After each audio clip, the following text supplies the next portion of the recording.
Our headlines today. Murderers with a history of domestic abuse towards their victims could face tougher sentences. Doctors, leaders and the government are urged to start formal pay talks after a breakthrough on a deal with other NHS staff in England. Good morning. Royal Mail accused of systematically failing to deliver. The company is referred to regulator Ofcom for breaching its legal requirement to distribute letters across the UK 6 days a week. Good morning from Cheltenham on Gold Cup Day and also this year St Patrick's Day. And after this week of Irish dominance once again, can Rachel Blackmore do it for a second year running on A Plus Tard? So much to talk about. I'll have more at 6:30 for you. And we'll be catching up with Gethin Jones as he reaches the end of his 24-hour dance-a-thon for comic relief.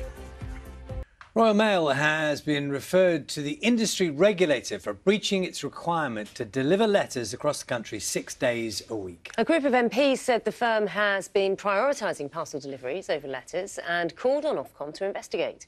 Royal Mail said it would review how its delivery policies are being used.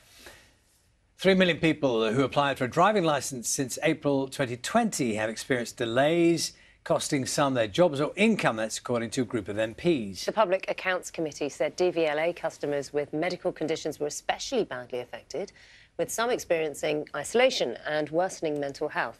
The DVLA said processing times are now back to normal.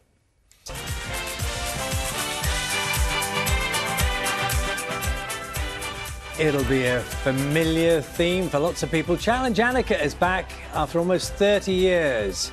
Sam and Dave is involved as well, of course. Annika will be joining us just before 9. Take a look at the papers for you this morning. Front page of the Daily Mirror, nurses' deal at last is the headline there. Like many papers, leading on the deal that would give NHS staff a 5% pay rise from April, plus a one-off payment for this year. The Times has more fallout from Wednesday's budget, claiming that Labour's pledge to reverse the plan to scrap the lifetime allowance on pension savings could prompt more doctors to retire early in what it calls a gold rush before the next election. The Guardian looks ahead to a report into the culture of the Metropolitan Police, which is due to be published on Tuesday, saying it will describe the force as riddled with deep-seated racism, sexism and homophobia.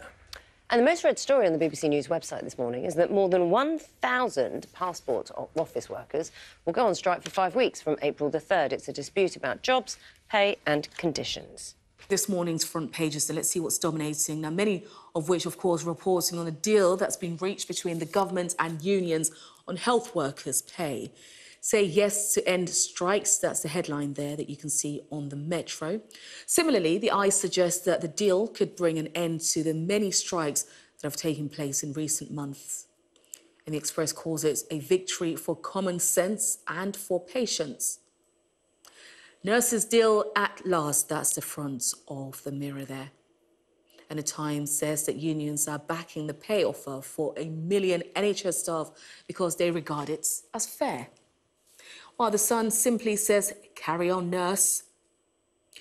Now, in the wake of the budget, the Telegraph says Labour's planning a raid on people's pension pot if it wins the next general election and will scrap the extra relief for Chancellor that the Chancellor announced for pensions. And the Financial Times reports on fears for banks around the world in the wake of the collapse of Silicon Valley Bank and the measures that are being taken to keep them afloat. And The Guardian has seen a report due to be published next week, which is expected to say that the Metropolitan Police has systematic problems with racism, sexism and homophobia. Of course, we touched on that earlier. And the Mail takes aim at a new guide issued to staff at Oxfam for what it calls bizarre inclusive language by suggesting that they avoid words like mother, headquarters and youth. While the Star examines the sleeping habits of younger people. What's wrong with that? Everyone likes a good snooze, don't they? That's certainly my life, anyway. And if you want to see any of those front pages again or read the stories, very simple. Just scan the QR code, which is on your screen.